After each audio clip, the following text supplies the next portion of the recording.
show, another wrap-up, another exciting weekend's racing. Combined provincial time trial and road race championships, a super exciting one on a course that many said was not challenging enough, yet many who finished said, oh my word, that was way harder than I thought.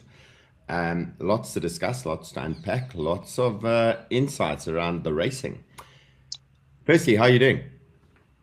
Very cool, always cool. Got a little bit of a run in yesterday. Got the Johnson's Marathon on Sunday, running 42 Ks around my neighborhood. So how far did you run yesterday? Yesterday, easy 7K. Easy 7K. That'll be my endurance run. Yeah, this running thing, when you take on something like a marathon, you can't really half-ass it. You have to train. That's why I always tell people that I coach, you got to choose an event, and if it's something like that doesn't scare you, then it's not big enough. If something scares you, it's going to keep you honest and keep you training, because you go, I can't half-ass it and not train and think I'm going to get away with it. You have to train. Keeps you honest. I think most people are like that. You need something big and scary enough that it's going to make you get out of bed, not eat so much pizza, focus on what you got to do, deal with the pain. Like, you're going to do it because it's scary enough. But if it's not scary enough, you're going to go, nah, I'll switch off that alarm. I'll sleep in. Exactly. It's okay. I can survive. But it needs to be scary.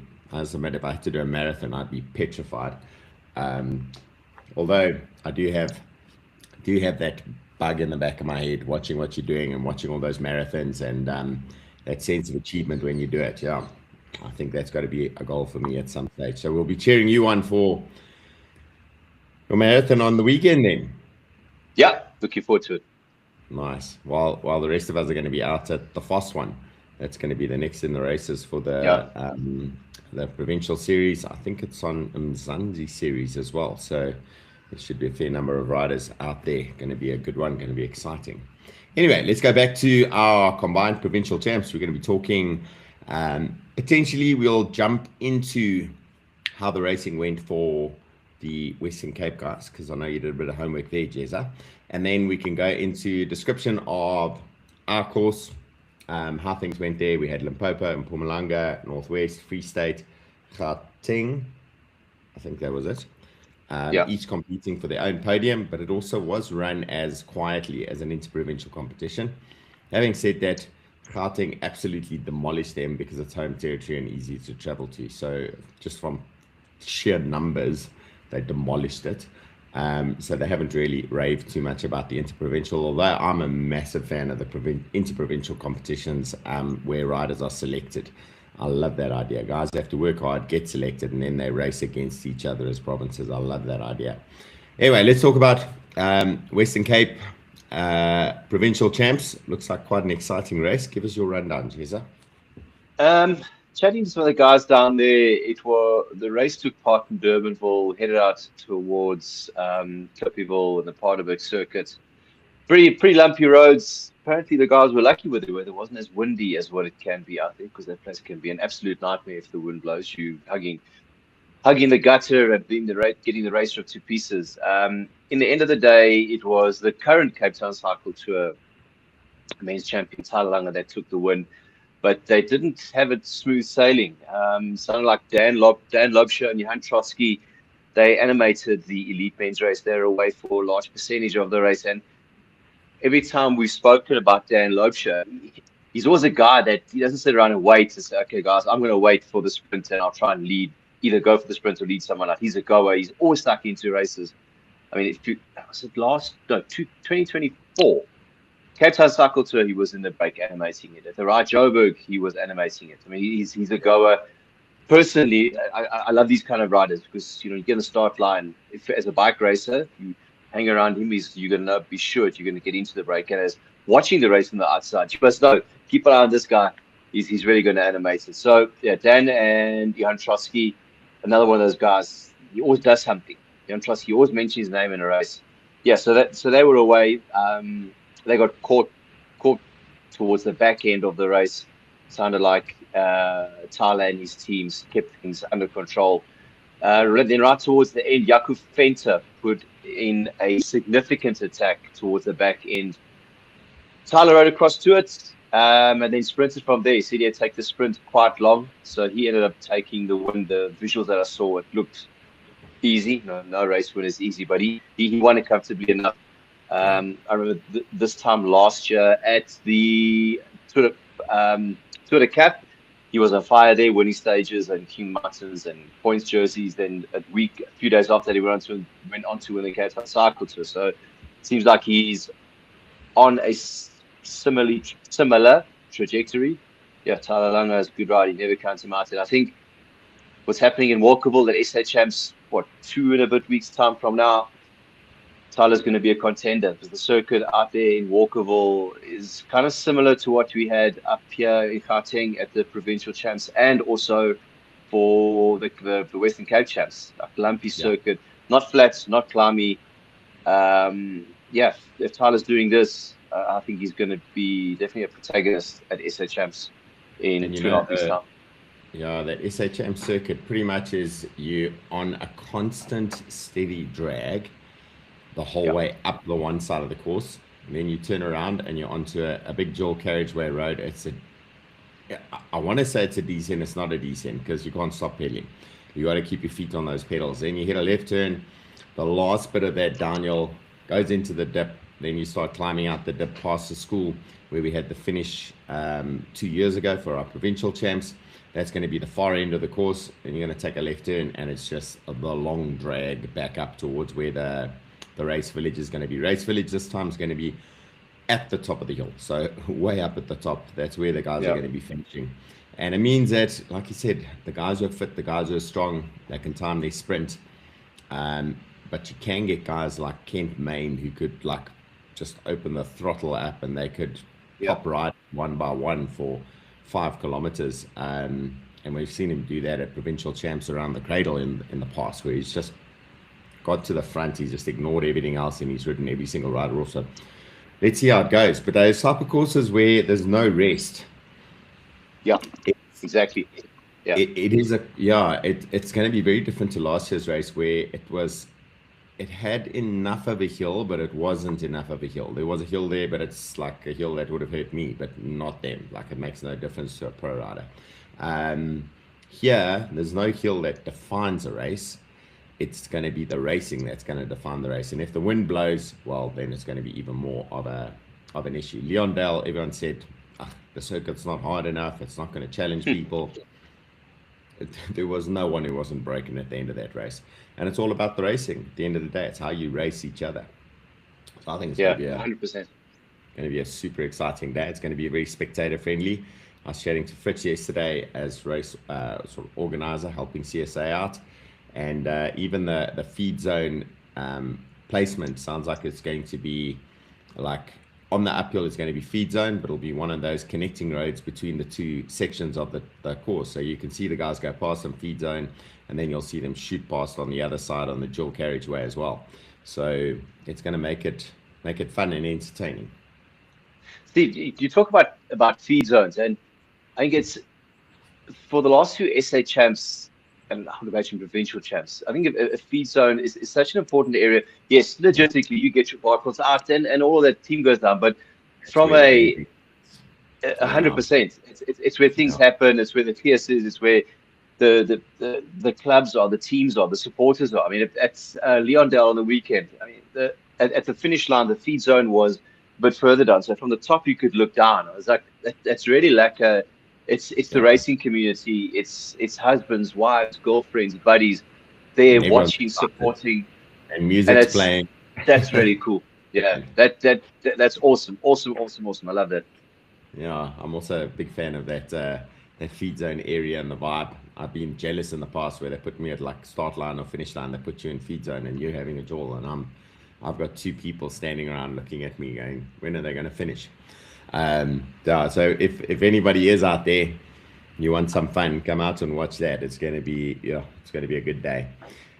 Anyway, talking about this past weekend, combined provincial champs. I said earlier, a couple of provinces out there. It was really so I'm going to say something a little bit critical of my own province, but a big thank you to all the provinces who attended.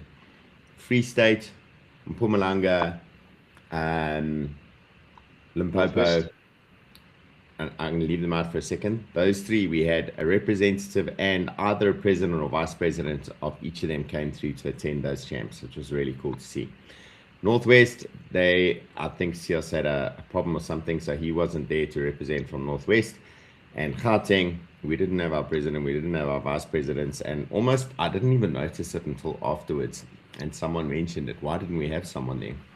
And we had a committee meeting last night, and I didn't mention it, but it is important at those things to have a little bit of ceremony, have a little bit of a representation, because it's the pinnacle of the road racing.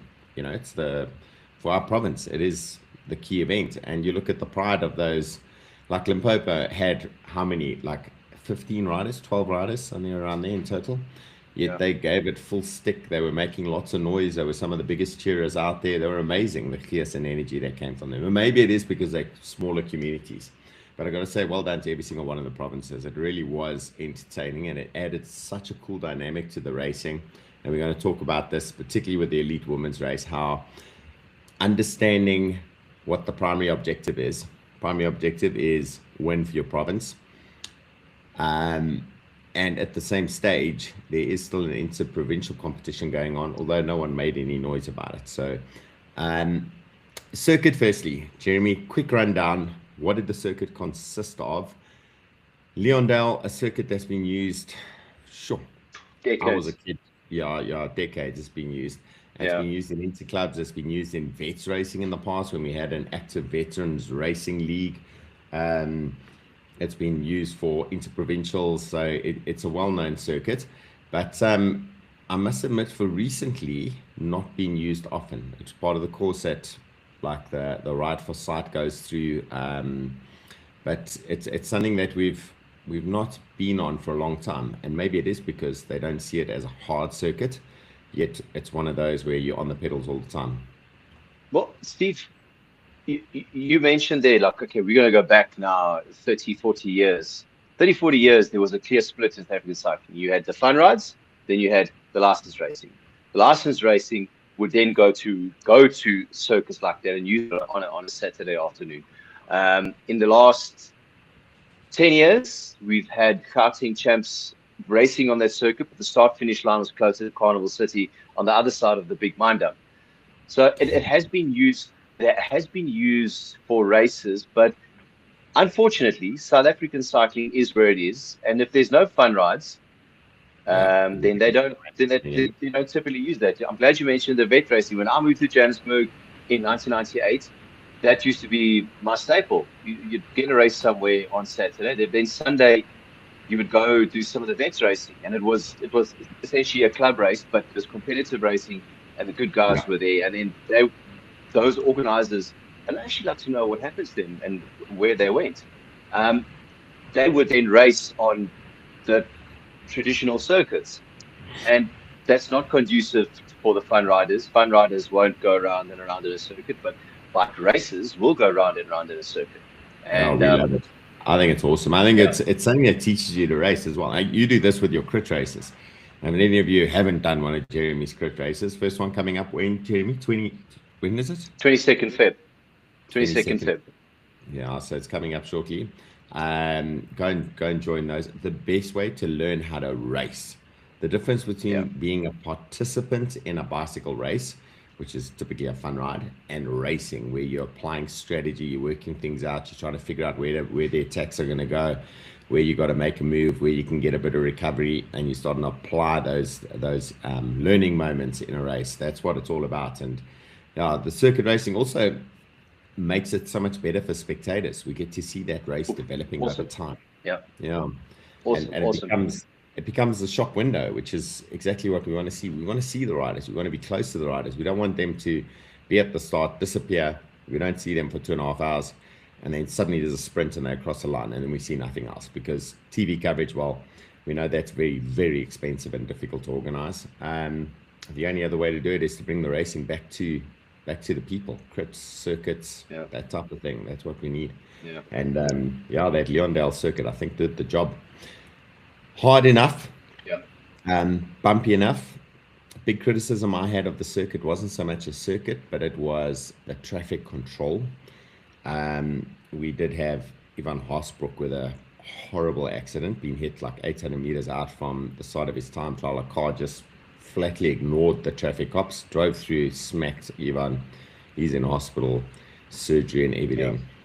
But my big criticism to the traffic department is that sort of thing shouldn't have happened. Like, I hope that guy, whoever it was arrested. I don't think that's happened. I don't know what's happened, but that should not happen at all. But that literally is my only criticism. The traffic was pretty heavy at places. We needed to actually close those roads off, but they're provincial, so it was difficult. But the rest of it works really well. I can say that circuit particular. I think the riders, particularly on Sunday, were very lucky in the sense that it was cloudy for the majority of the morning. The sun came up midday, but the wind didn't blow. Now I live in the East Rand, and I've trained around there many times, and you can be for sure guaranteed of one thing, pretty much the same as the South: you will get wind, and the wind on that place, on that circuit, can absolutely rip it to pieces. But yeah, the riders were lucky.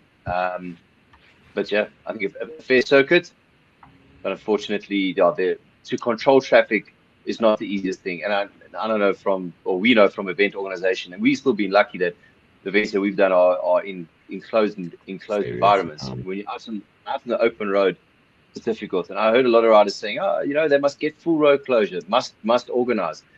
And I said, sure, but do you have any idea how much full road closure would cost? Let's just say your entry fee that you're paying now, a couple $100, would be you to add another zero to the end of that, possibly even more zeros to the end of that if you want full road closure. And that is the reality of where we are. Yes, it would be ideal, full road closure. We all watch the big bike races in the world, and it's fantastic. And we think, if they can do it, why can't we do it?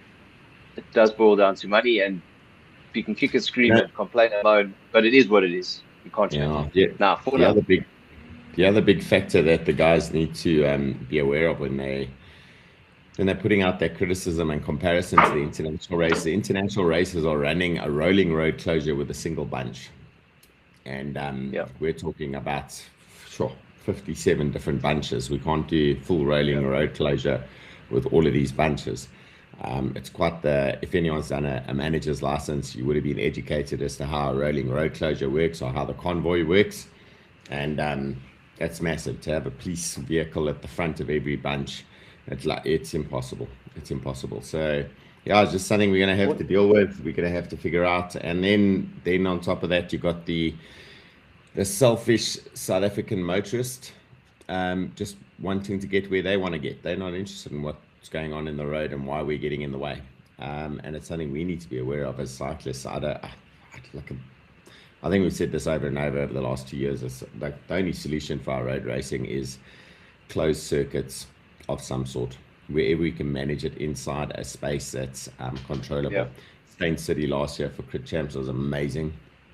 If we could do something like a provincial champs inside there, that'll be amazing, where we use some of the longer roads or any of the other estates that are available for those types of things. That'll be incredible. What you got at Lord's View, also incredible. The business parks, those places that aren't busy on the weekend.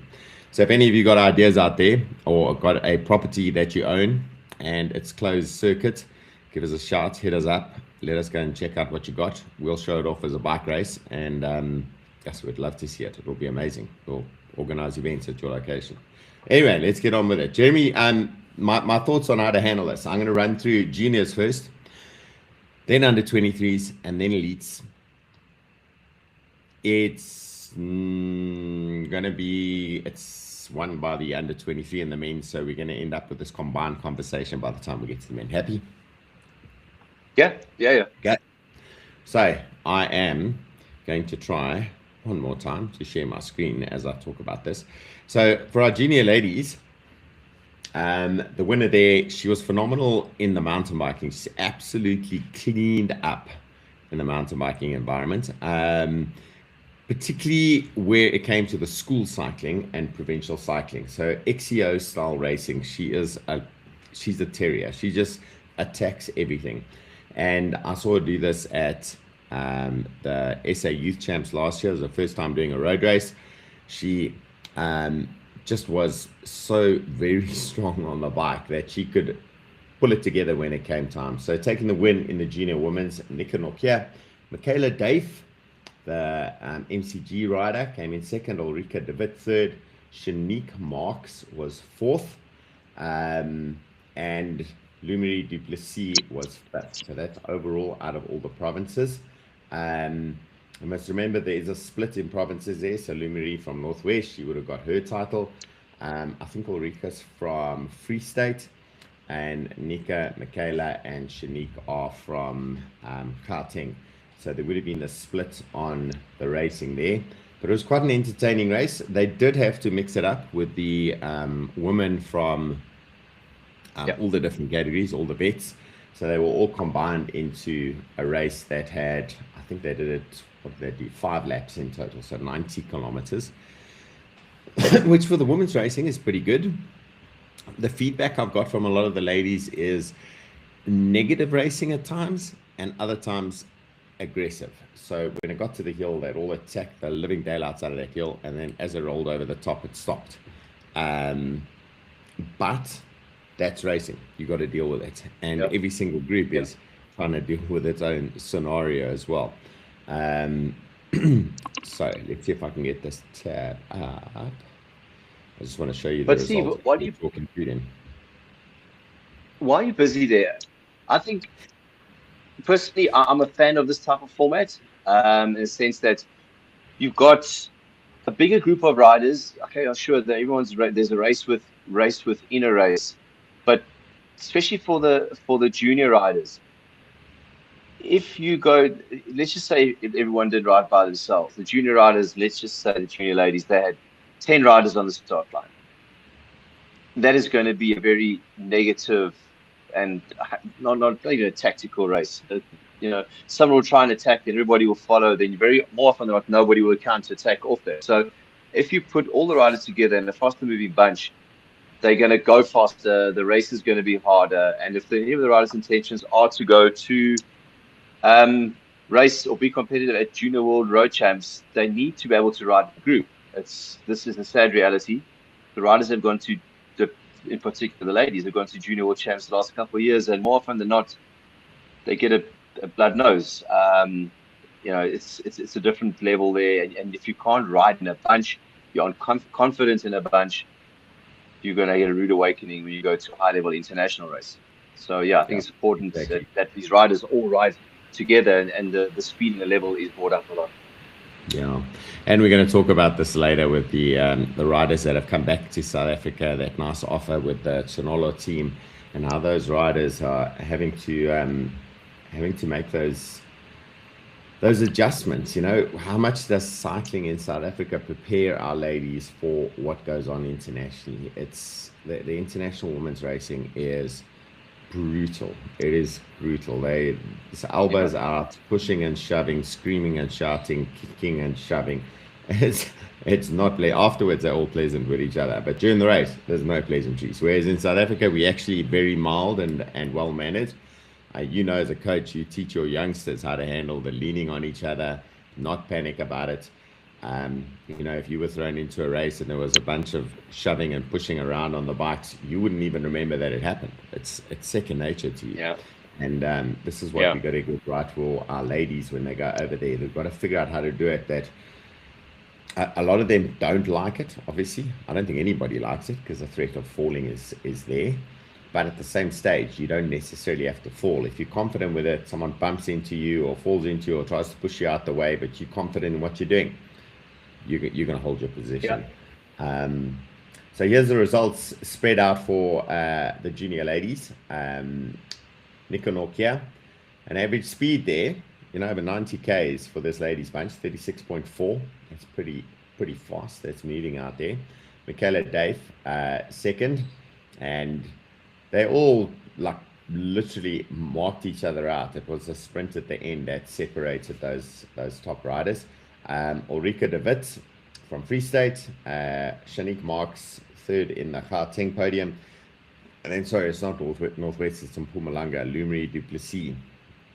We're going to see some results I know we won't. He's under 17. Brunt Duplessis. He was also phenomenal. That Duplessis family, I think they were forced to pull the plow around at home. They are so strong. Danica Lombard in there. Alana Barak, Gemma Barnard, Abigail van Skalkwyk, Tamarin White.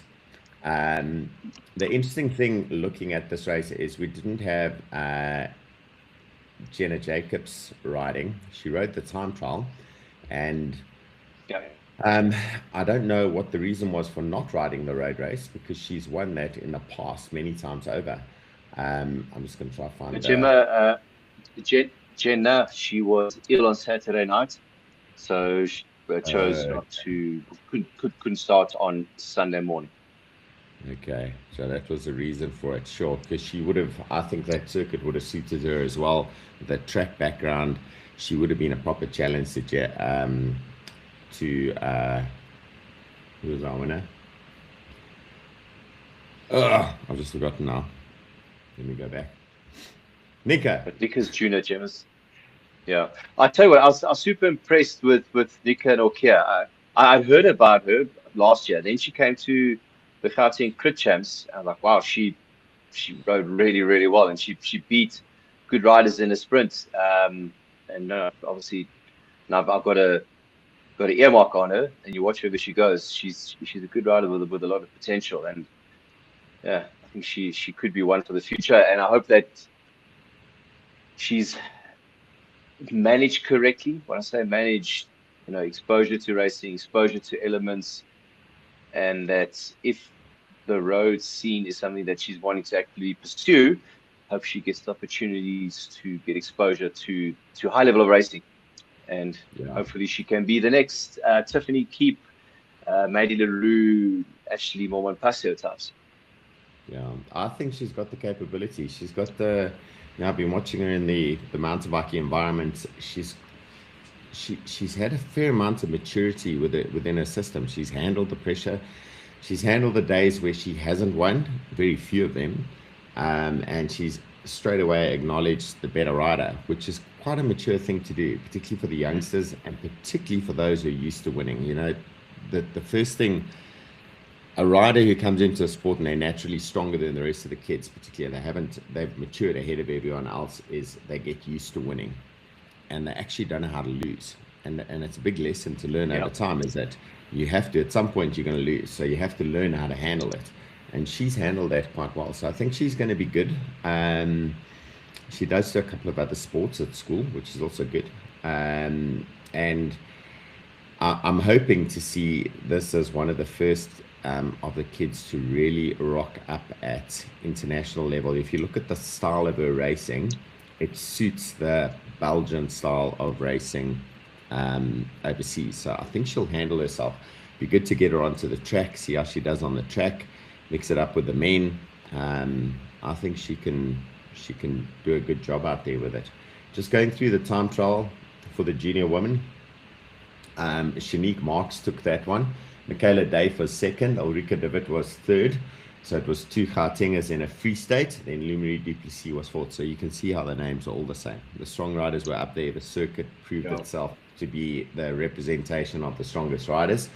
As far as winners for provinces, Shanique Marks took it for Gauteng, Ulrika de Wit for Free State, Lumery Duplessis from Mpumalanga, Abigail van Skalkwyk for Northwest, and Nika Nokia didn't ride the time trial, so we don't know where she would have come in that mix, but she didn't ride in that one.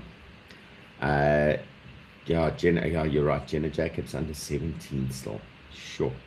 Proper talented young rider, that one. Anyway, let's go back to our road race results. Get my screen back up for that one. Provincial champs. Okay. So that's the junior woman. Nika Nokia, Michaela Dave, Ulrika de Wit, Shanique Marks. Let's go into the junior men. By the way, I'm just pulling this off of the results. Anyone can check these results out on results.finishtime.co.za. There is a article going to go up on the Gauteng website with the results, and then all the social media post-event summary stuff for Gauteng cycling has got references to these websites as well, so you can check that out. Junior men, I think the big surprise and the excitement for those riders is they were riding 8 laps, 150 odd kilometers. It was proper hard racing. So that was the final result on the day. Henry van der Walt, he's a Limpopo rider. He is, I think his dad makes him carry the fencing around their wildlife resort or something, because I don't know, he is just physically, he's a unit. He should be playing rugby for the Springboks. He is so physically strong. But he's been riding mountain bike and road enduro stuff. He's got all the skills in the mix, and he stays calm and collected. He was a monster out there over the weekend. Liam Esbach did the best he could to try and control him, but we saw him come in at the finish. Jeremy, he acknowledged he got the Gauteng win, but his hands were pointing at the guy in front of him, saying, "Well done." That was the man. Luke van Zyl, always a bull terrier in there, always willing to take on the fight and attack the race. He ended up third. Liam Barnard, Eric Breert, Ethan Stewart, Ruben Kruger, Quentin Knutzer, Enko Lombard, Jan-Yuri Lutz. If I go into the split, I think, Steve, going into SA Champs in 2.5 weeks' time, this was a very good litmus test to see who your competitors are. Because we said before, the circuit's going to be similar. I think the way Henry rode, wow, he really impressed me. Another one of the guys I've heard about a lot. You see you see at the races, but this was one of the first races where I actually watched him with a bit more intent. Really impressed me.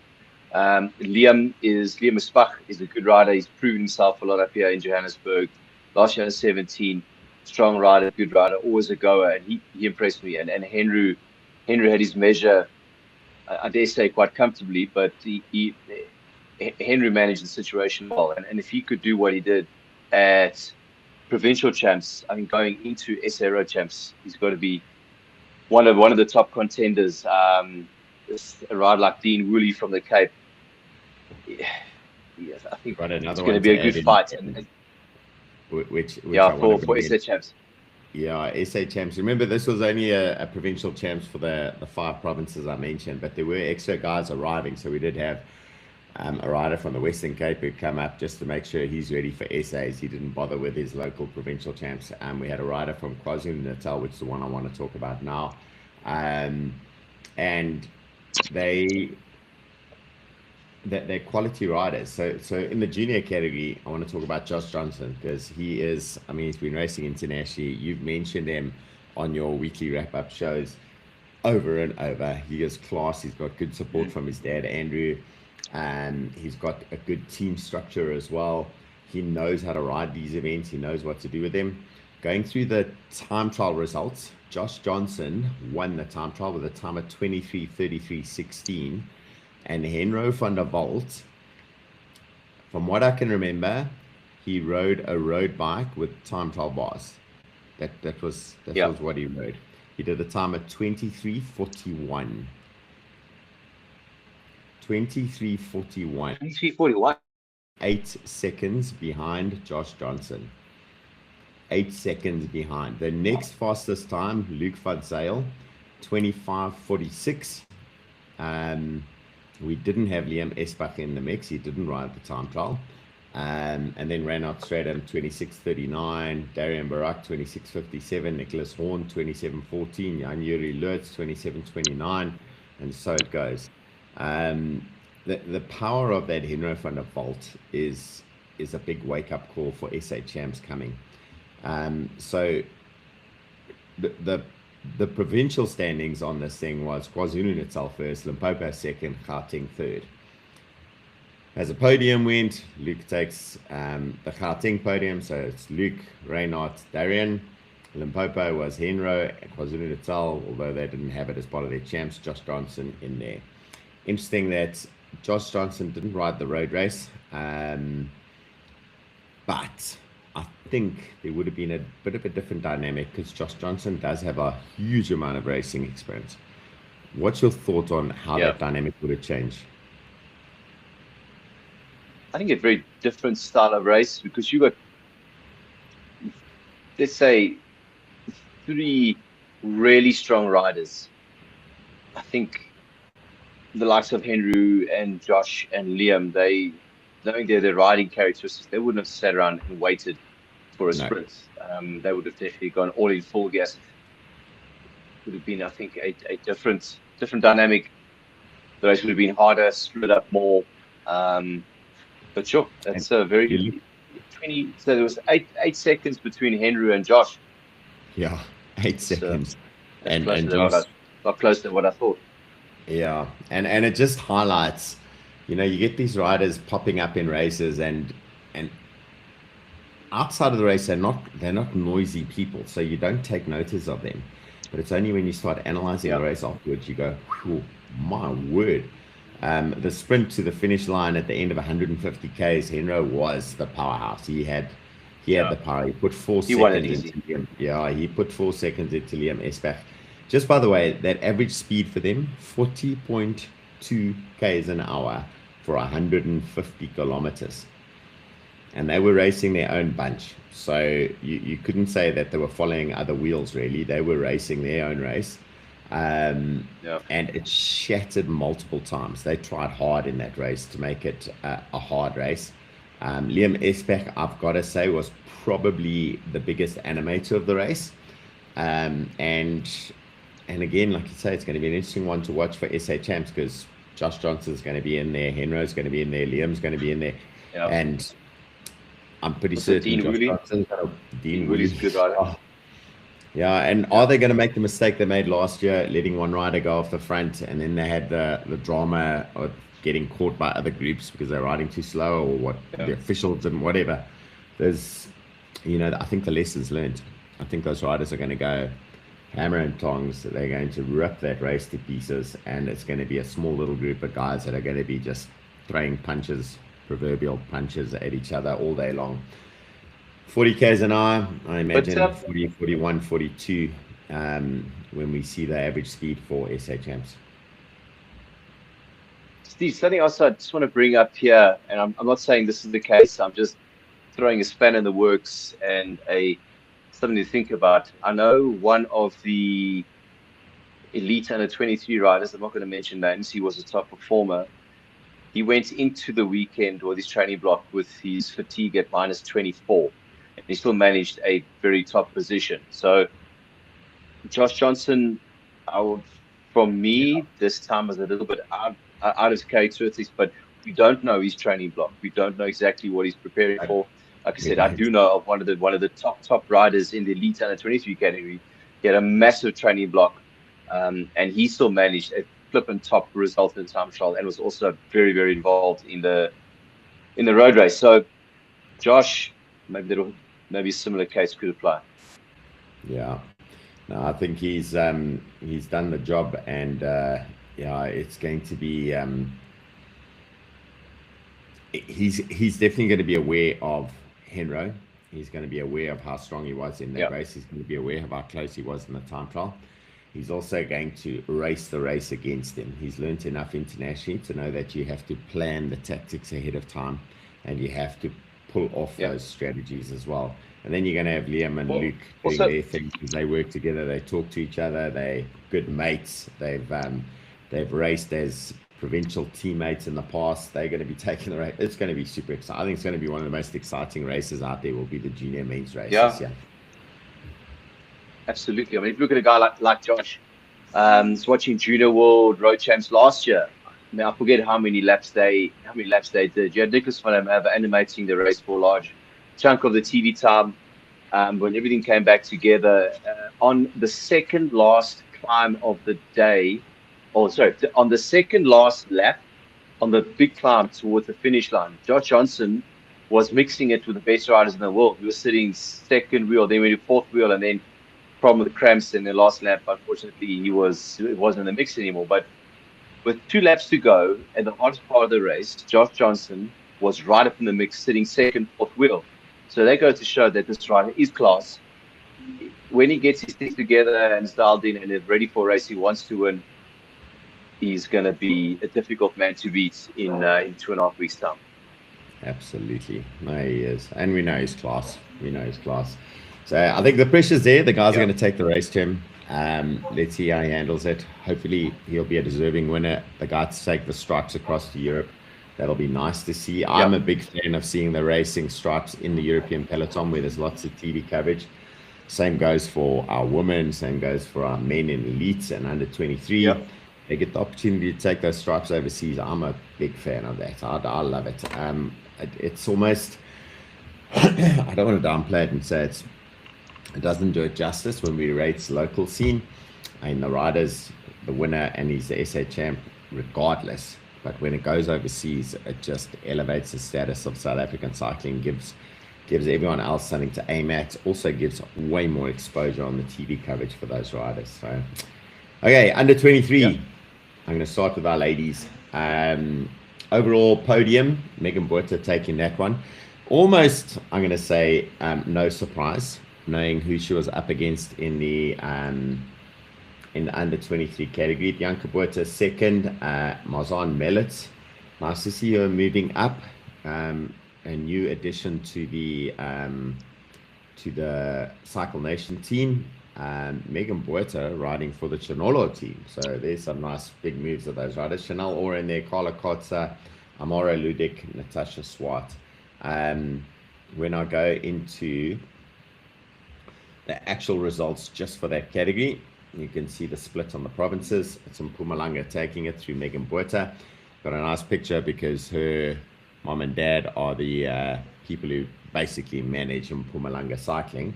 And there was a bit of drama in the morning because Lona Marie and Dani Botha driving through in the morning got hit in a car accident, literally written the car off that morning. And when I spoke to Megan after the race, because I missed the morning's racing because I was at the mountain bike, she said, yo, what a day it was. Like she didn't think she was actually going to race. It was so traumatic and so worrying, and is everything going to be all right? And she still pulled it off. So well done, Megan. She's definitely got the head for racing, that one, and a very bright future ahead of her. Bianca Botha doing a nice job, coming in 3 minutes later. Maartens Mellet just behind that, and Chanel all behind that. So it was Mpumalanga ripped the race to pieces, then the 3 Gauteng riders, then Carla Kotza from Free State, and the other 2 from Mpumalanga, I don't think they actually started, although the results said DNF, so it means they probably, they got times for laps but didn't finish. Kiara Botha, Michaela Herbst. Again, pretty good pacing out there, 34.6 for Megan. She got caught, I think, a little bit in the tactics of the elite racing as well.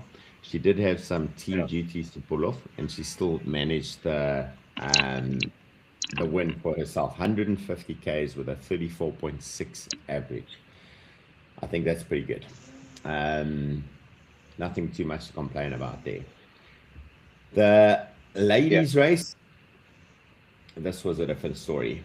Maddie Leroux come back from racing overseas. She had a rough season the last season. I don't know how many times she hit the floor in the racing, and we're talking over and over about how physical and difficult that racing is in Europe. And she comes back here, she just rode everyone into the ground. If you look at that time gap on the finish there, she let me swap across for you so you guys can see it. And share that tab instead. There we go. Maddie Leroux, a 37.9 average, and she rode the last third of that race on her own. Almost 38 Ks an hour. Mean, more than that, she was solo for a large majority of that race.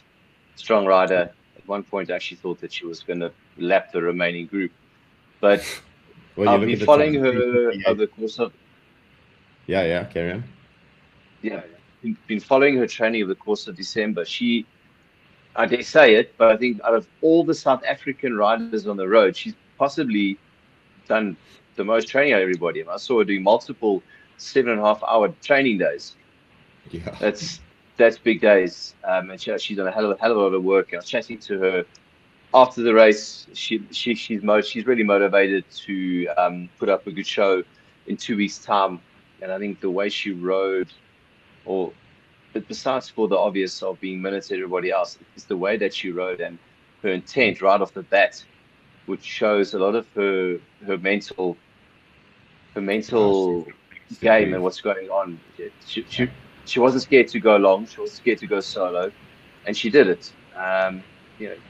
Judging by what the training she's been doing and judging by the performance on Sunday, she's a rider who's in good shape. Very, very good performance. It was quite impressive to see. Yeah, the average speeds of the riders in the time trials, there's not many people who are averaging 38 k's an hour. There she is in a road race of 150 k's, averaging 37.9, 38 k's an hour. It's mind-blowing what she managed there. Absolutely demolishing that race field. But also we've got to keep in mind, she's a Free State rider, so she took the win for Free State. Chatting to Lincoln King afterwards, and Melissa Kritzinger and Lisa Bone, they were ecstatic with how their race went. And when I said, so you got second, they said, no, we won Gauteng. And I went, oh. And he said, yeah, you must keep in mind the race was to win Gauteng. And Maddie, super strong, but that wasn't their race. And although Maddie's now racing for Tsunolo, and Lisa Ann Lowe was racing for Tsunolo, and they were in the breakaway and affecting the race at the top end. Melissa's trying to cover moves, and there's Tennille Otto also racing for them. Magda Nieuwoud and Lexi Klaasen as triathletes wanting to mix things up as well. It was the clever move from Lincoln and the team to say, hey, there's no need to follow Maddie. Let Maddie go. Let her go. And that's what they did. And Melissa, the quiet teammate, she's always supporting Lisa and the Cycle Nation team. She's a loyal player. She never plays any ego or results for herself. A very well-deserved Gauteng title to her. And she did that with a solid little sprint to the line, putting Lisa Ann Lowe away. Lisa Ann Lowe coming back from Switzerland, lots of racing experience in her legs. She gets herself a silver medal. And Tana Groenewald coming in and getting that third position in the Gauteng podium. Tennille Otto was fourth. Magda Nieuwoud in there, the rider who lit up the race at Ride Joburg. She was a little bit further back, getting affected, I think, a bit by those tactics, the surges and the speed at the sprint finish. She would have liked just one hard, long time trial. And then a bit of a gap back to Magda, I'm going to say, rode one of the, how should we say it? I don't want to say man of the match, woman of the match, but she was part of the group that was way behind Tennille. And then she tried to ride across like a near 10-minute gap. And she rode by herself. And then she got quite close to that group. But something interesting that I picked up, if you look at the first couple of ladies, let's look at Maddie Leroux, comes from a triathlon background. Lexi Klaasen comes from a triathlon background. Magda Nieuwoud comes from a triathlon background. Tennille Otto comes from a triathlon background. And Tana Groenewald.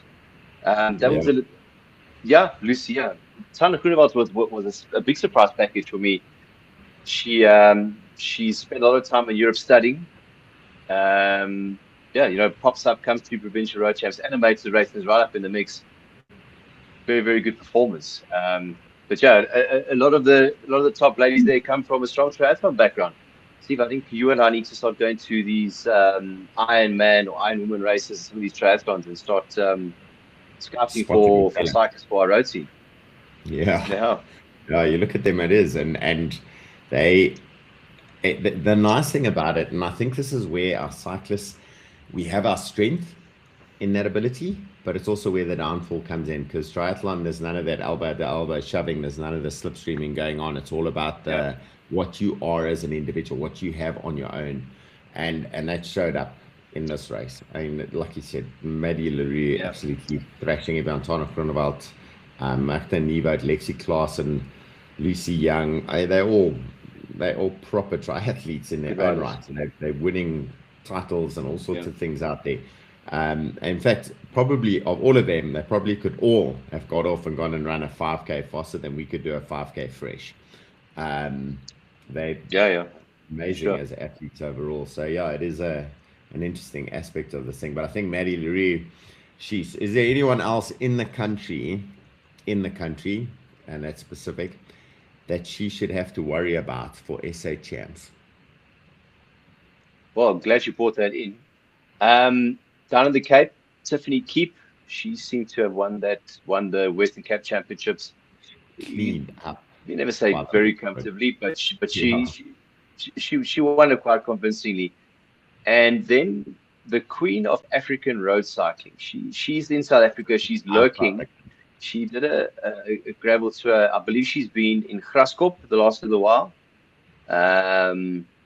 She's here in South Africa. We're interesting to see if she can come to Walkerville in 2 weeks' time, appear out of nowhere. It would be nice for her and South African cycling if she could win the South African title and take that jersey to showcase it on the world stage.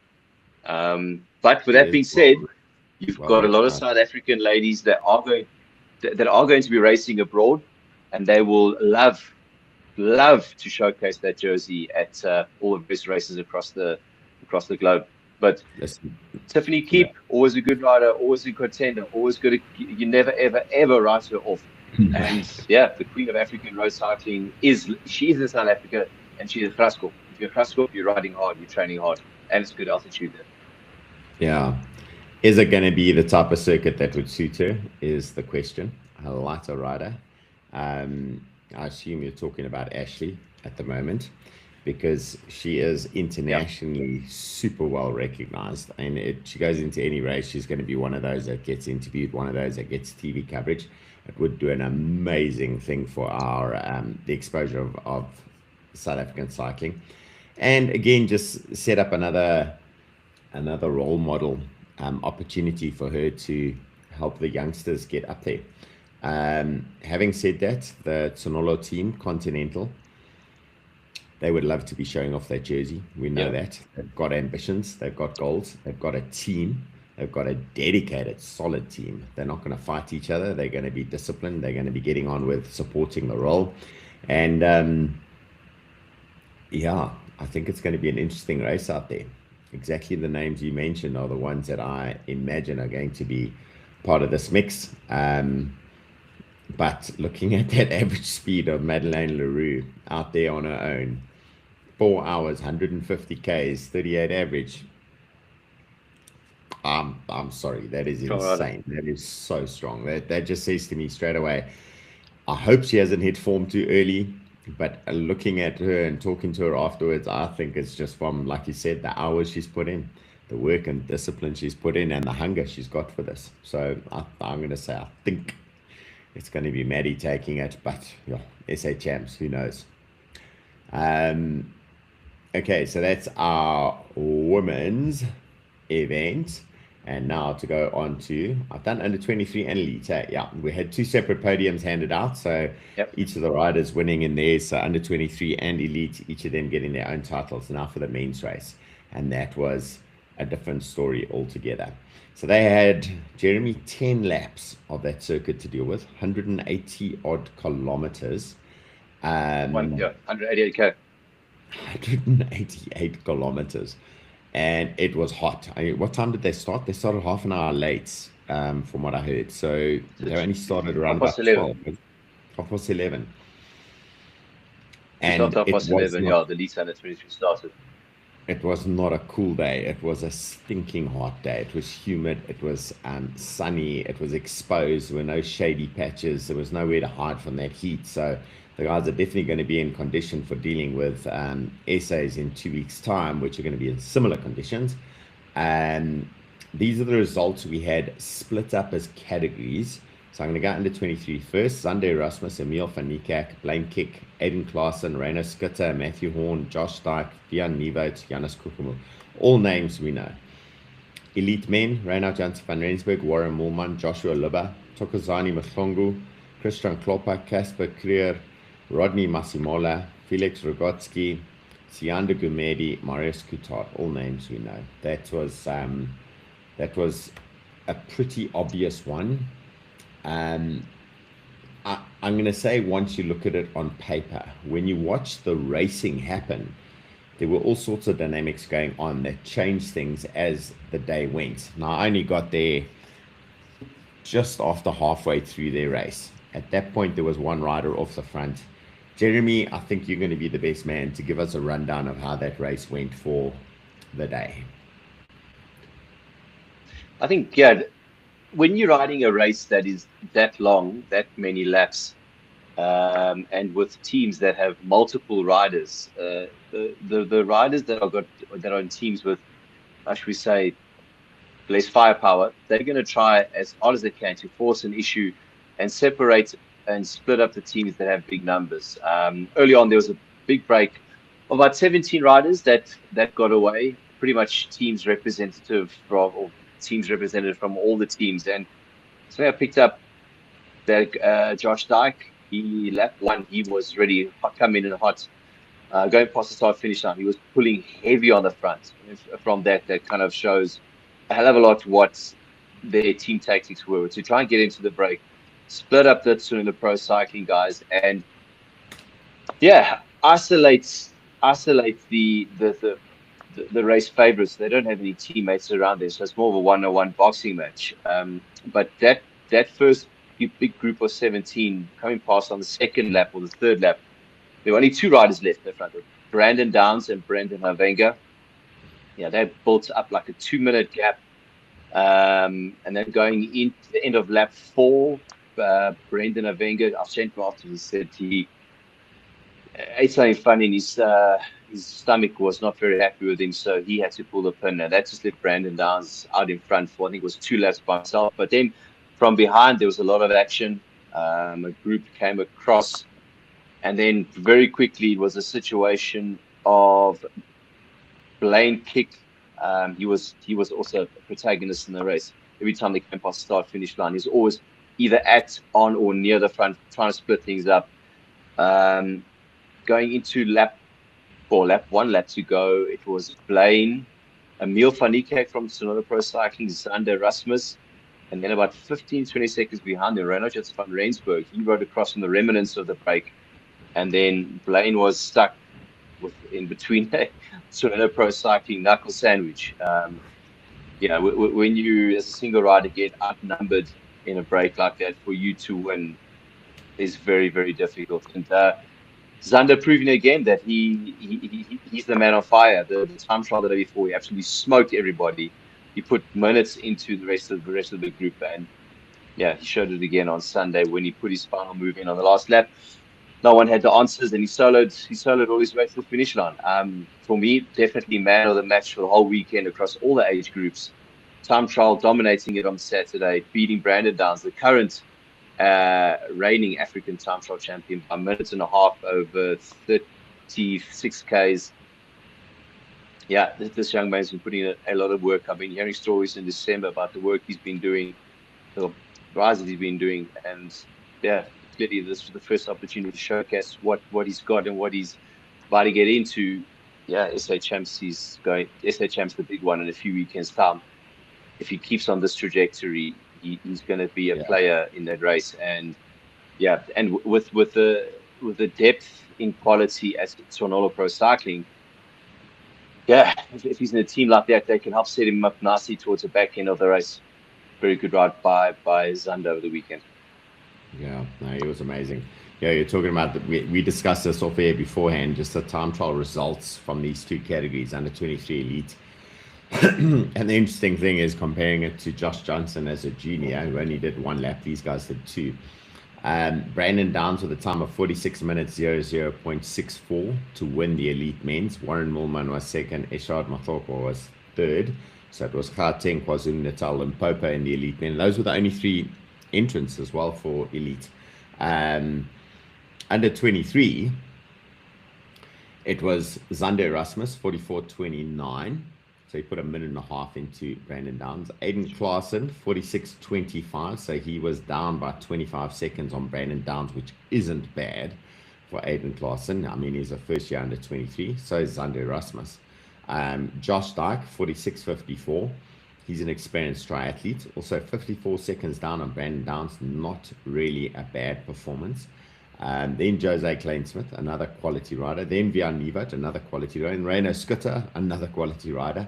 And then Estjan Hasselman, another quality. Every single one of them quality riders. So that was the time trial performance of them.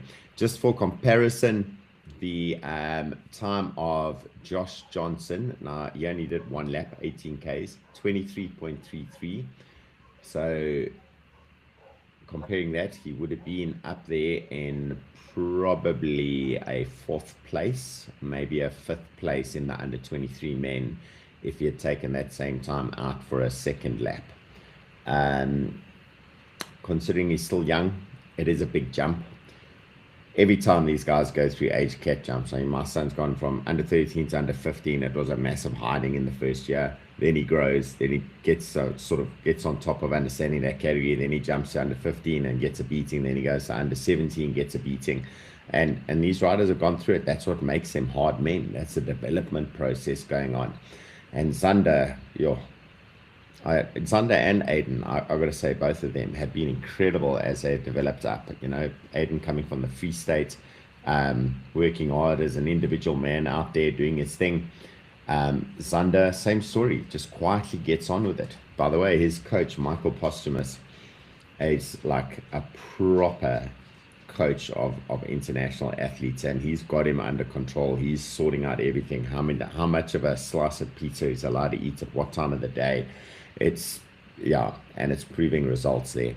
So when we go to the road race, and by the time we got to that race, when I got there halfway through, Brandon Downs was off the front, quite a big gap, and suddenly that race like lit up. The person I saw activating most of it, Josh Dyke, he just seemed to be putting in work lap by lap. He was always in the mix, and afterwards when I chatted to him, he said he just burnt too many candles to make that race work for him at the end of it.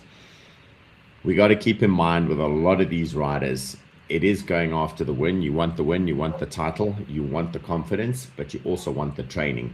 And that was the words that I heard from Brandon Downs. He's saying, I was out there to train. I was out there to push as hard as I could. I was out there to see where my limit was. And that seems to be what he did. He went out there on his own. And we saw what happened once the bunch lit up. I mean, if you look at the average times per lap, so on the screen at the moment, lap 1, 24 minutes, lap 2, 27, 27, then 26, 28, 26, 24, 25, 25, 25. That's insane. A 43.1 average speed for the day. And I gotta say, Zander didn't look like he was under pressure at any point. At one point, I thought he was a little bit off the back. But when I say he was off the back, he had just got some bottles and he was chucking bottles off. And just after he left us, he stood up out of the saddle and he accelerated again. So obviously nothing was wrong. He's going to be a man to watch at essays. Emil van Niekerk, what a cool guy. I was happy to see him up there. I like him. I like Blaine Kick as well. And I like the way they race. Emil, I think, into the team role function. I don't know what the team instructions were on the day. I don't know how Tsunola handled it. It did look controlled. It did look like they knew what they were doing. And if you looked at the results as it came in on the day, it was Zander Erasmus, Reinhard Janssen van Rensburg, Emil van Niekerk. So they overall cleaned up as Tsunola. Blaine Kick, he's going to have to figure out something. He needs some teammates out there. He needs some extra help, especially for those long races where he's going to end up burning matches following moves in the first half of the race. And then the second half, those that have got teammates and haven't been burning matches are going to have fresh legs and they're going to cause all sorts of chaos. He needs to figure out something. You know, does he team up with the guys of the Luso cycling? Does he work with some of those riders that we haven't mentioned here? We know there's some big name riders that have been doing their training. They're into new teams. They're going to be wanting a title. I know you were talking about the guys training in Clarence area. We got the Western Cape guys coming up with their team structures as well. how do you see this SA Champs Steve, playing I out? think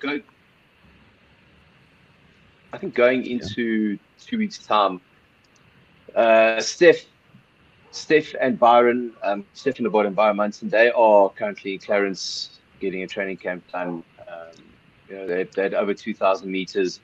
They're not there because the food's nice and the coffee's lekker. They're there for training. They're doing a job, and I would strongly suspect that this will be built up into SA Road Champs. Stefan did something very similar last year.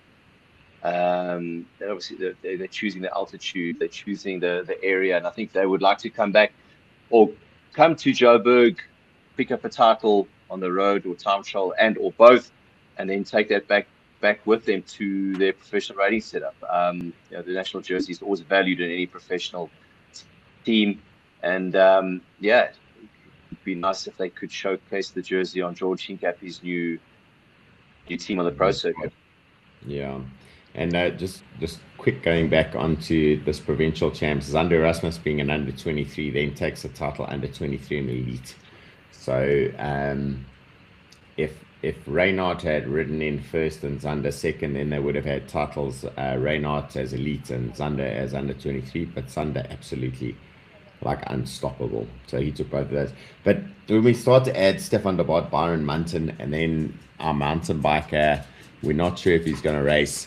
You said you were trying to check out some information to see what was going on. Alan Hatherley, we know his class. We know he's capable. And Alan, is he going to be racing? We don't actually know at this point in time. If anyone does, put those comments out there. We'd love to know. And hopefully he is going to be out there and he is going to be mixing it up.